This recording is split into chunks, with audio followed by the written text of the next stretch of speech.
अल्हम्दुलिल्लाहि रब्बिल आलमीन वस्सलातु वस्सलामु अला खैरि खल्क़िहि मुहम्मदिन व अला आलिहि व सहबिहि अजमईन व मन तबिअहुम बिइहसानिन इला यौमिद्दीन अम्मा बाद।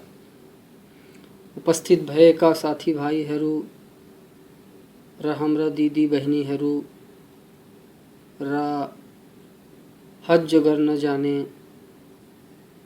हाम्रा हाजी दाजुभाइ दिदी बहिनीहरू, आजको यस शुभ अवसरमा म तपाईहरूलाई हजका शर्तहरू र त्यसका थरीहरू र मिकातहरूको बारेमा केही ज्ञानवर्धक कुराहरू बताउने आँट गरेको छु। अल्लाहसित बिन्ती छ कि अल्लाह हामी सबैलाई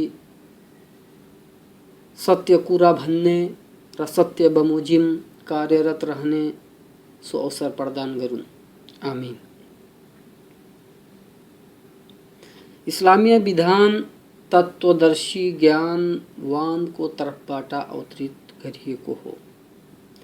त्यसमा मात्र त्यही कुराहरू छन् जुन तत्वदर्शीयुक्त छन् र निसाफ अनुकूल पनि।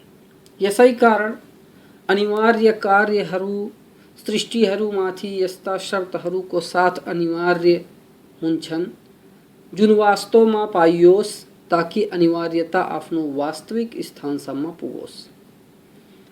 र तिनै अनिवार्य कार्यहरूमध्ये हज पनि हो जुन भक्तहरूमाथि केही शर्तको साथ अनिवार्य छ र ती शर्तहरू निम्न हुन्। पहिलो शर्त, हज गर्ने मान्छे मुसलमान होस्। यसको अर्थ यो भयो कि काफिर नास्तिक माथि हज अनिवार्य छैन, किनकि गैर मुस्लिमलाई हामी पहिला इस्लाम तर्फ आह्वान गर्छौं अनि त्यस पश्चात इस्लामीय निर्देशनहरूको हुकुम दिन्छौं, किनकि इस्लामीय विधान अर्थात निर्देशनहरूलाई बिना इस्लाम स्वीकार गरिदैन। जस्तो कि अल्लाहको फरमान छ, वमा मनअहुम अन तुक़बल मिनहुम नफ़क़ातुहुम इल्ला अन्नहुम कफ़रू बिल्लाहि व बिरसूलिहि वला यअतून अस्सलात इल्ला वहुम कुसाला वला युन्फ़िक़ून इल्ला वहुम कारिहून।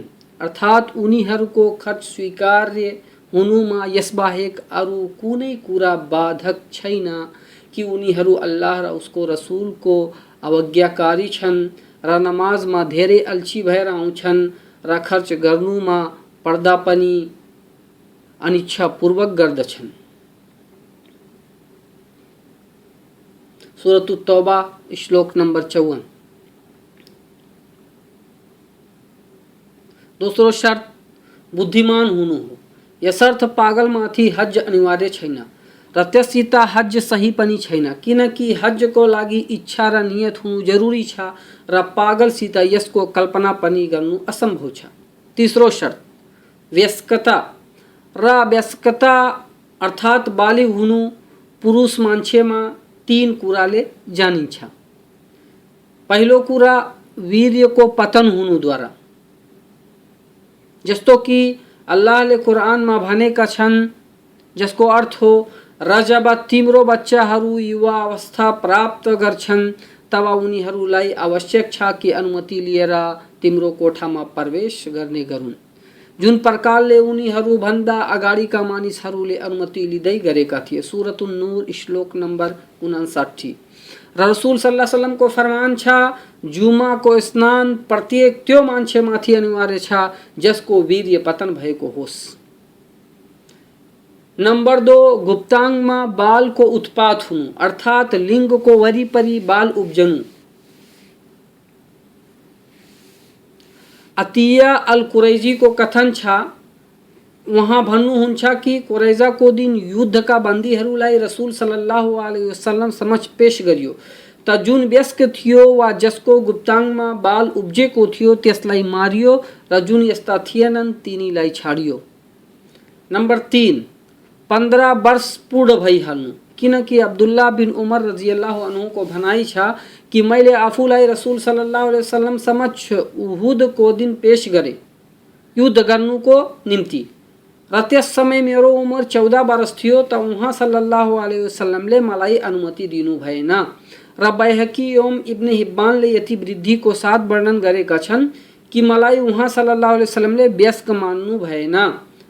र खन्दकको दिन मैले आफूलाई उहाँ सल्लल्लाहु अलैहि वसल्लम समक्ष पेश गरेँ र त्यस समय मेरो उमेर 15 वर्षको थियो त उहाँले मलाई अनुमति प्रदान गरिदिनु भयो।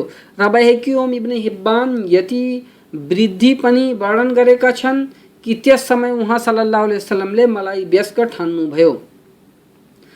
र नाफेको भनाई छ कि म उमर बिन अब्दुल अजीज समक्ष आए त्यस समय जबकि उहाँ खलीफा थिए अर्थात राष्ट्रको प्रचालक व सम्राट थिए। अनि मैले यस हदीसलाई वर्णन गरे त उहाँले भन्नुभयो यो सानो र ठुलो बीचको अन्तर सीमा हो। अनि आफ्नो कार्यकर्ताहरूलाई आदेश पठाउनु भयो कि जुन मानिसहरू 15 वर्ष पुगिसकेका हो उन तिनीलाई सरकारी खजानाबाट सहायता राशि प्रदान गरियोस्। यस हदीसलाई बुखारीले वर्णन गर्नुभएको छ। नम्बर 4 र स्त्रीको व्यस्कता उपरोक्तका वर्णित कुराहरूबाट सिद्ध हुनुको साथै एउटा चौथो कुराबाट पनि सिद्ध हुन्छ र त्यो हो रजस्वलाको रगत आउनु। तसर्थ जस स्त्रीलाई अर्थात केटीलाई मासिक धर्म आउन थालोस् त्यो व्यस्क भयो, चाहे त्यो 10 वर्षसम्म पनि नपुगेको होस्। यसर्थ व्यस्कहरू बाहेक बच्चाहरूमाथि हज अनिवार्य छैन किनकि त्यो बच्चा सानो हुनुको साथै अनिवार्यताको भारीलाई बोक्नुमा सूक्ष्म हुँदैन। किनकि रसूल सल्लल्लाहु अलैहि वसल्लमको फरमान छ 3 प्रकारका मान्छेहरूमाथिबाट कलम उठाइएको छ अर्थात अल्लाहद्वारा छुट प्राप्त छ। सुतेको मान्छे यहाँसम्म कि आफ्नो निद्राबाट जागोस् र पागल मान्छे यहाँसम्म कि त्यो स्वस्थ भइहालोस् र बच्चा यहाँसम्म कि व्यस्क भइहालोस्। यस हदीसलाई इमाम अहमद, निसाई र अबू दाउदले वर्णन गरेका छन् र हाकिमले यसलाई सही भनेका छन्। तर बच्चाले गरेको हज पनि सही र शुद्ध हुन्छ किनकि इब्ने अब्बासले वर्णन गरेको हदीसमा वर्णित छ कि नबी सल्लल्लाहु अलैहि वसल्लम रौहा नामक स्थानमा एउटा यात्रु समूहलाई भेट्नुभयो त सोध्नुभयो तिमीहरू को हो त उनीहरूले भने हामी मुसलमान हौं। अनि उनीहरूले सोधे तपाईँ को हुनुहुन्छ त रसूल सल्लल्लाहु अलैहि वसल्लमले भन्नुभयो म अल्लाहको सन्देष्टा हुँ। अनि एउटी महिलाले एउटा बच्चालाई उठाएर भनी के यसको हज हुन्छ त उहाँ सल्लल्लाहु अलैहि वसल्लमले भन्नुभयो हाँ हुन्छ र तिमीलाई पनि यसको पुण्य मिल्छ। यस हदीसलाई मुस्लिमले वर्णन गर्नुभएको छ। त जब रसूल सल्लल्लाहु अलैहि वसल्लमले बच्चाको लागि हज साबित गरिदिनु भयो त त्यसको लागि हजका समस्त कार्य र क्रियाकलापहरू पनि साबित भइहाल्छन् र त्यसलाई यो पनि जरुरी भइहाल्छ कि हजका समस्त निषेधित कुराहरूबाट बाँचोस् जसबाट व्यस्क मान्छे बच्छ। तर यदि अज्ञानताले कुनै निषेधित कुरालाई गर्यो भने न त त्यसमाथि कुनै कफारा क्षतिपूर्ति छ अर्थात जरिमाना छ न त त्यसको सरप्रस्त अभिभावकमाथि नै कुनै जरिवाना छ। चौथो शर्त स्वतन्त्रता। यसर्थ दासमाथि हज अनिवार्य छैन किनकि त्यो स्वयं त्यसको क्षमता राख्दैन। पाँचौं शर्त आर्थिक र शारीरिक क्षमता हुनु अर्थात त्यससित यति माल होस् जुन हजको यात्रा र त्यसको समस्त आवश्यकताको लागि जति राशि लाग्छ ती समस्तको लागि पर्याप्त होस् र यो धनराशि त्यसको ऋण तिर्ने र त्यसमाथि अनिवार्य खर्च र त्यसको दैनिक अनिवार्य खर्चहरू र खानपान, लुगा कपडा, विवाह, घरबार र सवारी साधनको खर्च भन्दा अधिक र बढी होस्। जस्तो कि अल्लाहको फरमान छ वलिल्लाहि अलन्नास हिज्जुल बैति मन इस्तताअ इलैहि सबीला। मानिसहरूमाथि अल्लाहको यो हक छ कि जसले त्यस घरसम्म पुग्ने सामर्थ्य राख्छ त्यसले हज गरोस्। सूरतु आल इमरान श्लोक नंबर 97। र हजको क्षमता मध्ये यो पनि हो कि महिलाको लागि त्यसको मुहरिम पनि उपलब्ध होस्। यसर्थ त्यस महिलामाथि हज अनिवार्य छैन जसको कुनै मुहरिम नहोस् किनकि यस्तो अवस्थामा त्यसलाई यात्रा गर्नु अवैधानिक छ। किनकि कुनै महिलाको लागि चाहे त्यो हजको यात्रा होस् वा कुनै अरू यात्रा होस्, चाहे लामो यात्रा होस् वा सानो अवधिको यात्रा होस्, त्यसको साथ महिलाहरू होउन् वा नहोउन्, त्यो सुन्दरी होस् वा कुरूप, नवयौवना होस् वा वृद्ध, त्यो यात्रा जहाज द्वारा होस् वा कुनै अरू कुराको माध्यमले बिना मुहरिम त्यसको यो यात्रा जायज छैन। किनकि हजरत इब्ने अब्बास रजियल्लाहु अन्हु को हदीस में छ कि उहाँले रसूलुल्लाह सल्लल्लाहु अलैहि वसल्लमलाई खुतबा दिँदै यो सुन्नुभयो। उहाँ सल्लल्लाहु अलैहि वसल्लम भनिराख्नु भएको थियो कि कुनै पनि महिला कुनै पनि अपरिचित मान्छेसँग एकान्तमा बिना मुहरिम नजाओस् र कुनै पनि महिला बिना मुहरिम यात्रा नगरोस्। त एउटा मान्छेले भन्यो, हे अल्लाहका रसूल, मेरो स्वास्नी हजको लागि निस्केको छ र मैले फला फला युद्धको लागि आफूलाई नामाङ्कित गरिसकेको छु। त रसूल सल्लल्लाहु अलैहि वसल्लमले भन्नुभयो, जाऊ र आफ्नो स्वास्नी साथ हज गर। त रसूल सल्लल्लाहु अलैहि वसल्लमले यहाँ यो विवरण माग्नु भएन कि त्यसको स्वास्नीको साथ महिलाहरू छन् कि छैनन्, र त्यो सुन्दरी र नवयुवती छे कि छैन, र त्यो सुरक्षित छे कि छैन, र महिलालाई बिना मुहरिम यात्राबाट रोक्ने तत्वदर्शिता यो हो कि त्यसलाई प्रत्येक प्रकारको बुराई र अशुद्धिबाट सुरक्षित राखियोस् र दोषी पापीहरू र वासना पुजारीहरूबाट सुरक्षा प्रदान गरियोस्। किनकि महिलाको सोच विचार बुद्धि विवेक सीमित छ र त्यो आफ्नो सुरक्षा गर्नुमा पनि असूक्ष्म छ र त्यो पुरुषहरूको चाहना पनि हो। यसर्थ तत्वदर्शिता यसैमा थियो कि महिलाहरूलाई बिना मुहरिम यात्रा गर्नुबाट रोक लगाइयोस्, जसद्वारा त्यसको रक्षा गरियोस्। र यसै कारण मुहरिमको लागि यो शर्त र बन्देज पनि छ कि त्यो वयस्क र बुद्धिमान होस्। यसर्थ सानो र पागल एवं बुद्धिहीन मुहरिम पर्याप्त हुँदैन र मुहरिम महिलाका ती समस्त आफन्ती पुरुषहरू हुन् जससित त्यसलाई विवाह गर्नु सदैवको लागि हराम होस्, चाहे त्यो साखै नाताको कारण होस् वा दुधिया नाताको कारण वा वैवाहिक रिश्ताको कारण वा अरू कुनै नाताको कारणले होस्। साखै नाताबाट 7 प्रकारका पुरुषहरू मुहरिम हुन्।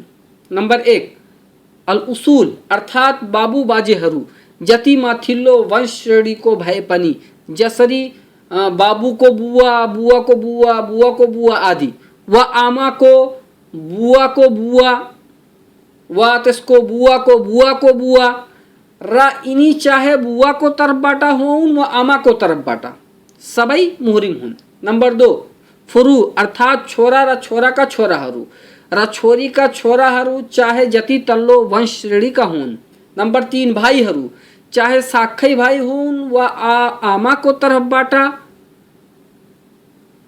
अर्थात आमा एउटै होस् र पिता दुई। नम्बर 4, काकाहरू चाहे साखै काकाहरू हुन् वा बुवा वा आमाको नाताले, चाहे स्त्रीका काका हुन् वा त्यसका पूर्वजहरूको वा त्यसकी आमाहरूको काका, किनकि मान्छेको आमा बुवाको काका पनि त्यसका काकाहरू हुन् र त्यसको सन्तानको पनि काका नै हुन्, चाहे जति तल्लो वंश श्रेणीका किन नहुन्। नम्बर 5, मामाहरू चाहे स्त्रीका मामाहरू हुन् वा त्यसका बाबु बाजेका वा त्यसकी आमाहरूको, किनकि मान्छेको मामा त्यसको मामा हुनुको साथै त्यसको सन्तानको पनि मामा हो, चाहे जति तल्लो वंश श्रेणी भए पनि। नम्बर 6, भाइका छोराहरू र भाइका छोराहरूका छोराहरू र भाइका छोरीहरूका छोराहरू, चाहे जति तल्लो वंश श्रेणीका किन नहुन्, चाहे साखै नाताका हुन् वा बुवा वा आमाको नाताले। नम्बर 7, दिदी बहिनीका छोराहरू र तिनका छोराहरूका छोराहरू र तिनका छोरीहरूका छोराहरू, चाहे जति तल्लो वंश श्रेणीका किन नहुन् वा आमा अथवा बुवाको नाताले हुन्, जसलाई हाम्रो समाजमा सौतेला भनिन्छ। र दुधिया नाताबाट पनि त्यही मानिसहरू हराम अर्थात मुहरिम भइहाल्छन् जुन वंशबाट हराम छन्। किनकि रसूल सल्लल्लाहु अलैहि वसल्लम को फरमान छ, दुधिया नाताबाट विवाह गर्नु उस्तै हराम छ जसरी वंशको नाताबाट। बुखारी मुस्लिम। वैवाहिक नाताको कारण 4 प्रकारका मानिसहरूबाट विवाह गर्नु हराम भइहाल्छ। नम्बर 1, स्त्रीको लोग्नेको बुवा बाजेहरू, चाहे बुवाको तर्फबाट हुन् वा आमाको तर्फबाट, चाहे जति उच्च वंश श्रेणीका किन नहुन्। नम्बर 2, स्त्रीको लोग्नेका छोराहरू र छोराका छोराहरू ल लोग्नेकी छोरीहरूका छोराहरू, जति तल्लो वंश श्रेणीका भए पनि। नम्बर 3 स्त्रीकी छोरीहरूका लोग्नेहरू र त्यसकी छोरीहरूका लोग्नेहरू र त्यसका छोरीहरूका लोग्नेहरू चाहे जति तल्लो वंश श्रेणीका किन्न हुन् र यिनीहरू मात्र सही र शुद्ध निकाह सम्पन्न भए पश्चात नै हराम भइहाल्छन्, चाहे एकान्त र सम्भोग भएको होस् वा नभएको होस्। नम्बर 4 स्त्रीकी आमाहरू र आमाहरूकी आमाहरूका लोग्नेहरू अर्थात् नानाहरू चाहे जति उच्च वंश श्रेणीका किन्न हुन् र चाहे बुवाको तर्फबाट हुन् वा आमाको नाताबाट अर्थात् साखै हुन् वा सौतेला, तर यिनीहरूको हराम हुनुको लागि शर्त छ कि सही र शुद्ध विवाह भए पश्चात सम्भोग वा एकान्त घटित भएको होस्। यसर्थ यदि यिनी मध्ये कसैले कुनै महिलाबाट विवाह गर्यो र सम्भोग गर्नुभन्दा अगावै त्यस महिलालाई तलाक दियो भने यस महिलाकी छोरीहरूको लागि त्यो हराम भएन, त्यसकी छोरीहरू यस मान्छेबाट विवाह गर्न सक्छिन्। यसर्थ मान्छे यदि आफ्नो मालको कारण हज गर्नुमा सूक्ष्म छैन भने त्यसमाथि हज अनिवार्य छैन, र यस्तै यदि मान्छे आफ्नो मालद्वारा त सूक्ष्म छ तर शारीरिक तौरले सूक्ष्म छैन त हेरिन्छ कि यदि त्यसको असमर्थता यस्तो छ जुन सिद्धिन्छ, जसरी कुनै रोग लागेको छ जुन ठीक हुन सक्छ त रोग निको हुनुसम्म प्रतीक्षा गरिन्छ अनि रोग निको भए पश्चात त्यो आफ्नो हज स्वयं आफै गर्छ। तर यदि त्यसको असमर्थता यस्तो खालको छ जसको अन्त्य हुँदैन, जसरी त्यसलाई यस्तो रोग लागेको छ जसको सन्चो हुने सम्भावना नै छैन वा त्यो अतिवृद्ध अवस्थामा पुगिसकेको छ कि सवारीमा राम्ररी बस्न पनि सक्दैन, त यसको तर्फबाट कोही हज गरोस्। जस्तो कि इब्ने अब्बास को हदीसमा बढी छ कि खुसुम गोत्रको एउटी महिलाले रसूल सल्लल्लाहु अलैहि वसल्लमसित भनी, हे अल्लाहको रसूल, मेरो बुवामाथि अल्लाहले अनिवार्य गरेको हज अनिवार्य भइसकेको छ, तर उनी यति वृद्ध भइसकेका छन् कि सवारीमाथि राम्ररी बस्न पनि सक्दैनन्। त उहाँ सल्लल्लाहु अलैहि वसल्लमले भन्नुभयो, तिमी त्यसको तर्फबाट हज गर। बुखारी, मुस्लिम, तिर्मिजी, नसाई, अबू दाऊद, इब्ने माजाले यस हदीसलाई वर्णन गरेका छन्। त यी हजका शर्तहरू हुन् जसलाई मान्छेमा पाइनु अति आवश्यक छ, न त त्यसमाथि हज अनिवार्य हुँदैन। र यी शर्तहरूमा तत्वदर्शिता, दया र न्याय निसाफ निहित छन् र अल्लाह भन्दा तत्वदर्शिता को हुन सक्छ आस्थावानहरूको दृष्टिमा। र रह्यो मिकातको कुरो, त मिकात दुई प्रकारका हुन्छन्, सामयिक र स्थानिक। हज गर्नुको लागि समय सीमा निर्धारित छ, तर उम्राको लागि कुनै समय सीमा छैन, किनकि अल्लाहको फरमान छ अल हज अशहुरुम मालूमात, हजका महिनाहरू निर्धारित छन्। सूरतुल बकरा श्लोक नम्बर 197।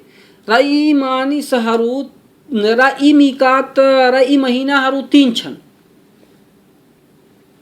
शव्वाल, जुल्कादा र जुल्हिज्जा। र रह्यो स्थानिक मिकातहरू, त यी 5 छन् जसलाई रसूल सल्लल्लाहु अलैहि वसल्लमले निर्धारित गरेका छन्। बुखारी र मुस्लिममा इब्ने अब्बास को माध्यमले एउटा हदीस वर्णित छ। इब्ने अब्बास वर्णन गर्नुहुन्छ कि रसूल सल्लल्लाहु अलैहि वसल्लमले मदीनावासीहरूको लागि जुल्हुलैफालाई मिकात निर्धारित गर्नुभयो, र शामवासीहरूको लागि जुहफा, र नजदवासीहरूको लागि कर्नुल मनाजिल, र यमनवासीहरूको लागि यलमलम। त यी मिकातहरू यिनीहरूको लागि हुन् र ती मानिसहरूको लागि पनि जुन हज र उम्राको मनसायले यसबाट गुजरन्छन्, र जुन यी मिकातहरूको सीमा भित्र छन् उनीहरूको मिकात उनीहरूको वासस्थान हुन्। र यस्तै मक्कावासीहरूको लागि मक्का नै मिकात हो। र हजरत आइशा रजियल्लाहु अन्हा को वर्णन छ कि रसूल सल्लल्लाहु अलैहि वसल्लमले इराकवासीहरूको लागि जाते इर्क मिकात निर्धारित गर्नुभयो। यसलाई अबू दाऊद र नसाईले वर्णन गर्नुभएको छ।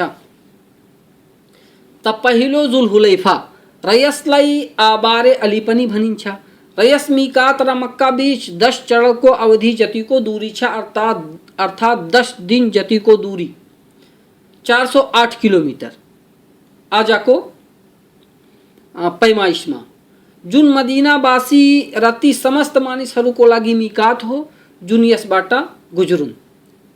नम्बर 2 जुहफा, यो एउटा प्राचीन गांव हो जस गांव र मक्का बीच 3 चरण को अवधि जति को दूरी छ, अर्थात 184 किलोमिटर।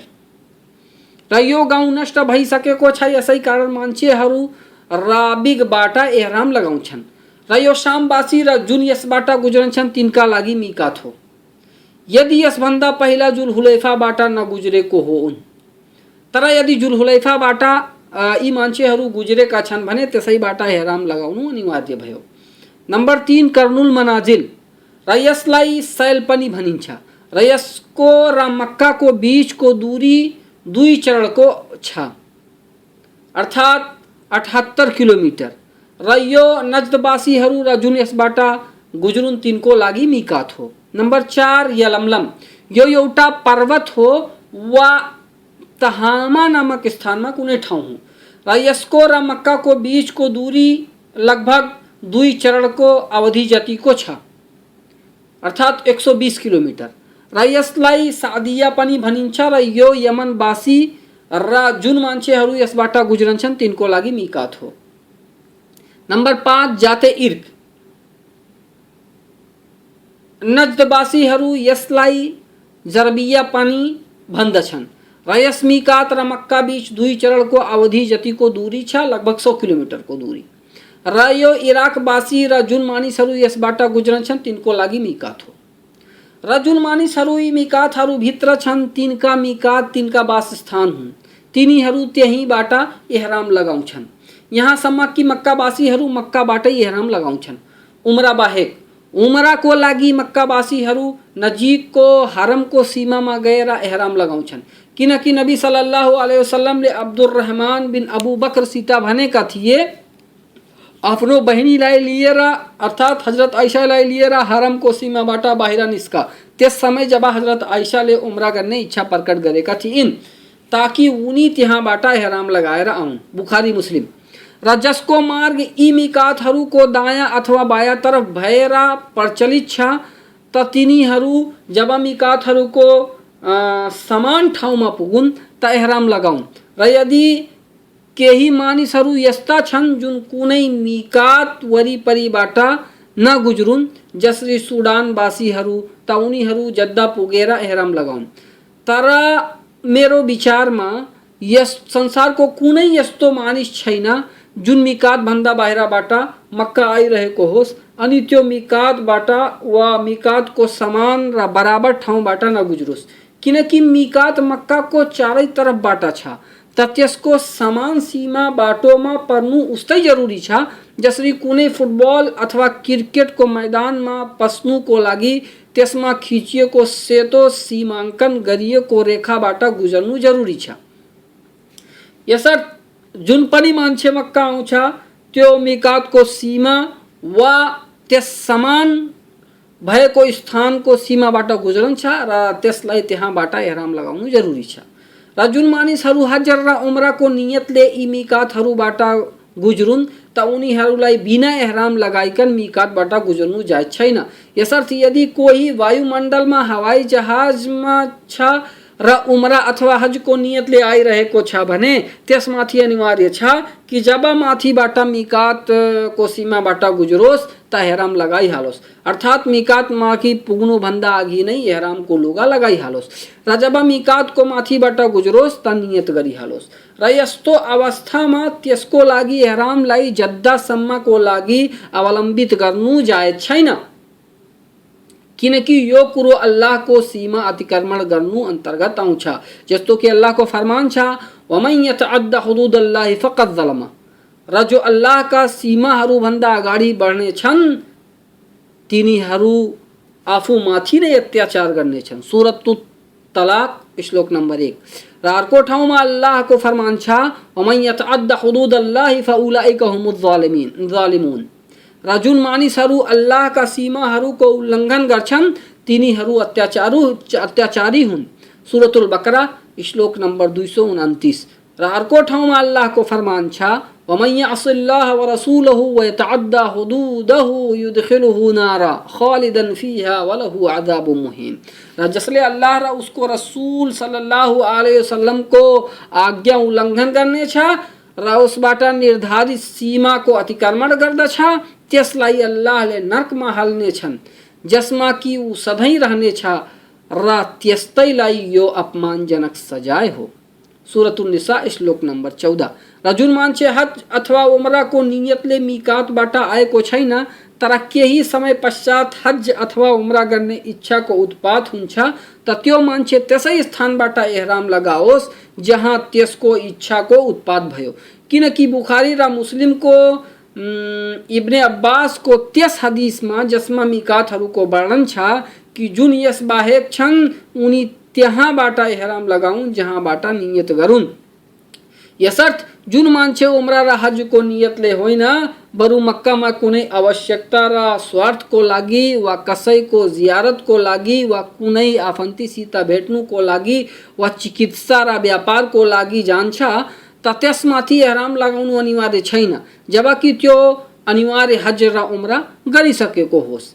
इब्ने अब्बासको हदिस बमोजिम कि यी मिकातहरू तिनका लागि मिकात हुन् जुन हज र उम्राको उद्देश्यले यसबाट गुज्रन्छन्।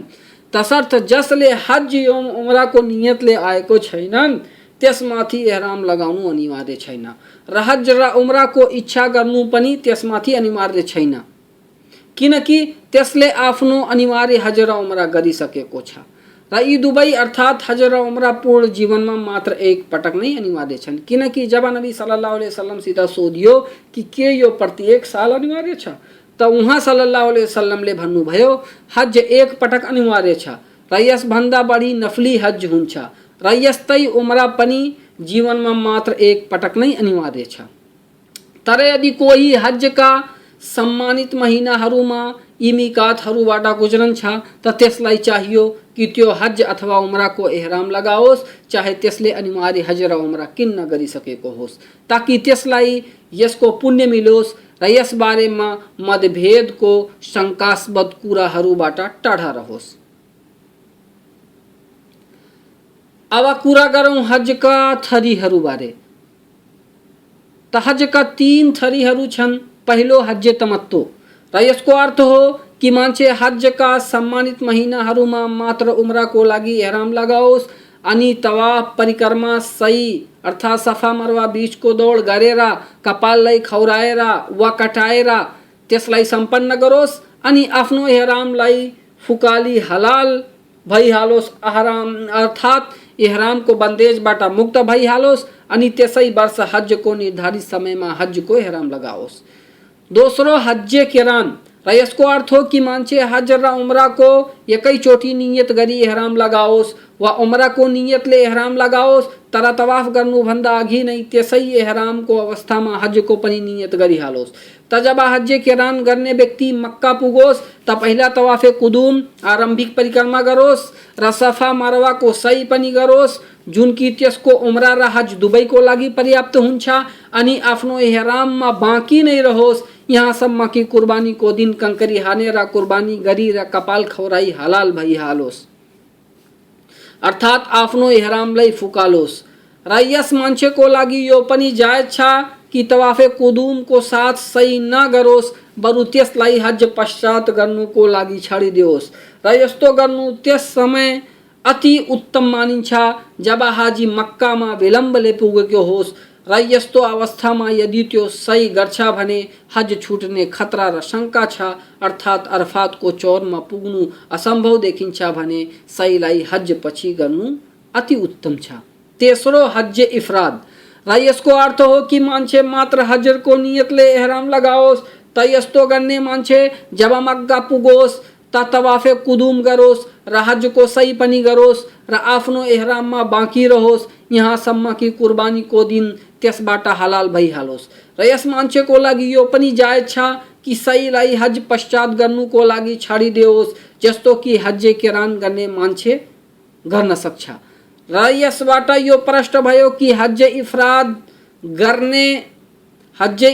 गर्ने मान्छे र हज किरान गर्ने मान्छे दुवै एकनाश छन् केवल एउटा भिन्नता छ र त्यो हो कि हज किरान गर्ने मान्छेमाथि हजको बलि पनि छ जबकि हज इफराद गर्ने मान्छेमाथि बलि गर्नु छैन। र हजका समस्त थरीहरू मध्ये हज तमत्तु सर्वश्रेष्ठ छ कि नबी सल्लल्लाहु अलैहि वसल्लमले आफ्ना साथीहरूलाई यसको प्रेरणा दिनुको साथै आदेश पनि गरेका थिए। बरु यो आदेश दिएका थिए कि आफ्ना हजका नियतहरूलाई उमराको नियतमा परिणत गरिहालुन् ताकि हज तमत्तो गर्न सकुन्। इब्ने अब्बास रजियल्लाहु अन्हु को वर्णन छ कि उनीसित जब हज तमत्तो को बारेमा प्रश्न गरियो त उहाँले भने मुहाजिरिन प्रवासीहरू र अन्सारीहरू प्रवासीहरूको सहायता गर्ने मदीनावासीहरू र नबी सल्लल्लाहु अलैहि वसल्लम की स्वास्नीहरूले अन्तिम हजको अवसरमा हजको एहराम लगाए। त जब सबै मक्का पुगे त रसूल सल्लल्लाहु अलैहि वसल्लमले भन्नुभयो आफ्ना हजका नियतहरूलाई उमराको नियतमा परिणत गरिहाल। ती मानिसहरू बाहेक जुन हजको बलिको जनावर आफ्नो साथमा ल्याएका छन्। अनि हामीले बैतुल्लाहको तवाफ र सफा मरवाको सही गरेर हलाल भएर आफ्नो स्वास्नीहरूसित सहवास पनि गरे र लुगा पनि लगाए। बुखारी र हजरत जाबिर रजियल्लाहु अन्हु को वर्णन छ कि हामी रसूल सल्लल्लाहु अलैहि वसल्लम को साथ हज को लागि एहराम लगाएर निस्के र हामीहरूको साथ महिला र बच्चाहरू पनि थिए। अनि जब हामी मक्कासम्म पुगे त काबा को परिक्रमा र सफा मरवा को सही गरे त रसूल सल्लल्लाहु अलैहि वसल्लमले हामीहरूसित भन्नुभयो जससित बलिको जनावर हदिए छैन त्यो हलाल भइहालोस् अर्थात् एहराम फुकालोस्। त हजरत जाबिर भन्नुहुन्छ कि हामीले सोधे कि तपाईको भनाइको तात्पर्य यो छ कि हामी हलाल भइहालौं। त उहाँ रसूल सल्लल्लाहु अलैहि वसल्लमले भन्नुभयो हो पूर्ण तौरले हलाल भइहालोस्। त हजरत जाबिर को भनाइ छ कि अनि हामीहरूले आफ्ना स्वास्नीहरूसित सम्भोग पनि गरे र लुगा पनि लगाए र सुगन्ध पनि प्रयोग गरे। अनि जब तरविया को दिन आयो अर्थात् 8 जिलहिज्जा को दिन त हामीले पुनः हज को लागि एहराम लगायौं। मुस्लिम शरीफ र मुस्लिम को अर्को हदीसमा वर्णित छ कि रसूल सल्लल्लाहु अलैहि वसल्लम हामी बीच उभेर भने तिमीहरूलाई यो थाहै छ कि म तिमीहरू भन्दा अधिक अल्लाहसित डर्नेवाला र सबैभन्दा अधिक सत्य कुरा भन्नेवाला र दयावान र उपकारी छु। र यदि मसित यो बलिको जनावर नभएको भए म पनि तिमीहरू झैं हलाल भइहाल्ने थिएँ। र यदि मलाई यसको पहिलादेखि नै ज्ञान हुन्थ्यो भने म बलिको जनावर आफ्नो साथमा ल्याउँदैन थिएँ। यसर्थ तिमीहरू हलाल भइहाल। अनि हामीहरू उहाँ रसूल सल्लल्लाहु अलैहि वसल्लमको कुरा सुनेर हलाल भयौं। त यी हदीसहरू हज तमत्तोलाई अरु हजका थरीहरूबाट श्रेष्ठ सिद्ध गर्छन् किनकि रसूल सल्लल्लाहु अलैहि वसल्लमले भन्नुभयो यदि मलाई यसको पहिलादेखि ज्ञान भएको भए आफ्नो साथ बलिको जनावर ल्याउँदैन थिएँ। त उहाँ सल्लल्लाहु अलैहि वसल्लमलाई हलाल हुनुबाट मात्र बलिको जनावरले नै बाध्य गरेको थियो। र हज तमत्तो हाजीको लागि सरल पनि हुन्छ किनकि हज र उमरा को बीच हाजी लाभान्वित हुन्छ र अल्लाहको यस फरमानको यो नै तात्पर्य हो युरिदुल्लाहु बिकुमुल युसरा वला युरिदु बिकुमुल उसरा। अल्लाह तिम्रो निम्ति सुविधा चाहन्छ कठोरता र असुविधा चाहदैन। सूरतुल बकरा श्लोक नंबर 185।